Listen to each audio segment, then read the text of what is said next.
Railway देश की जीवन रेखा है जिसके जरिए प्रगति की रफ्तार को मापा जा सकता है।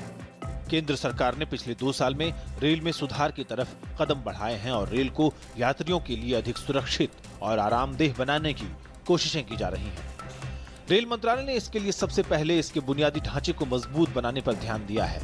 इसके तहत रेलवे के बुनियादी ढांचे में FDI को अनुमति दी गई और इस निवेश पर कोई लिमिट नहीं रखी गई।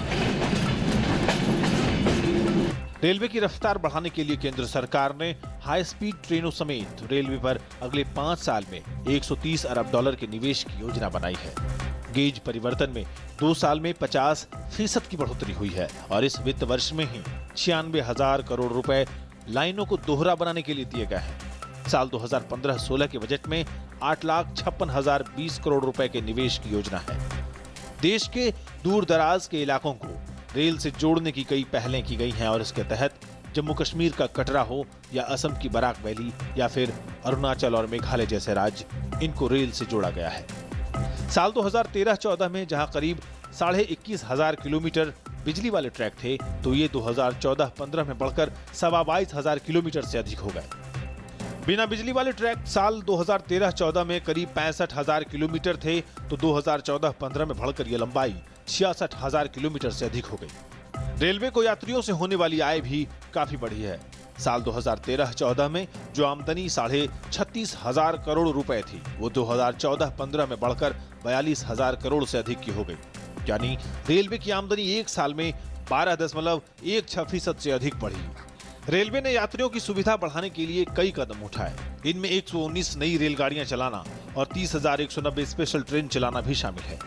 2015-16 में 67% बजट राशि को यात्री सुविधा के लिए रखा गया है।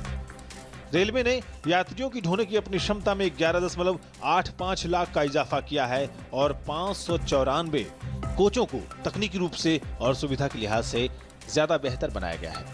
रेलवे ने हाई स्पीड बुलेट ट्रेन की योजना बनाई ताकि रेलवे बेहतर सेवा दे सके और सेमी हाई स्पीड ट्रेन गतिमान का परिचालन शुरू कर दिया गया है।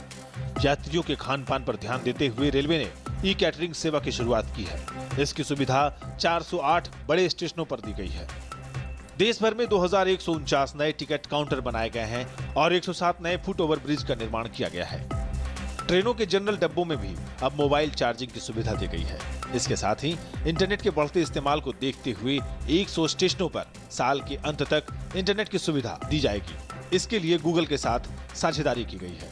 मुंबई में स्टेशनों पर वाईफाई की शुरुआत कर दी गई है। लोग अब अपने टिकट ऑनलाइन बुक कराकर कैश ऑन डिलीवरी की सुविधा भी ले सकते हैं। खान पान में अगर कोई यात्री बाहर का खाना मंगाना चाहे तो इसकी सुविधा भी रेडी टू ईट के जरिए दी गई है। साफ सफाई पर ध्यान देने के लिए डब्बों में 9,000 से अधिक वैक्यूम टॉयलेट्स लगाए गए हैं और इस साल के अंत तक 17,000 और वैक्यूम टॉयलेट्स लगाने का लक्ष्य रखा गया है। रेलवे की इन नई पहलों को देश की जनता का अपार समर्थन मिल रहा है। खासकर सोशल मीडिया पर रेलवे की तारीफ हो रही है। चाहे वो पानी की बोतल के अधिक पैसे लिए जाने पर शिकायती ट्वीट हो या फिर किसी रोते हुए बच्चे के लिए दूध का इंतजाम। रेलवे अपने लेट लतीफ इमेज को पीछे छोड़कर कायाकल्प की दिशा में सही पटरी पर आगे बढ़ रहा है और यात्रियों की सुविधा इसकी प्राथमिकताओं की सूची में सबसे ऊपर है। Manjeet Thakur, daily news.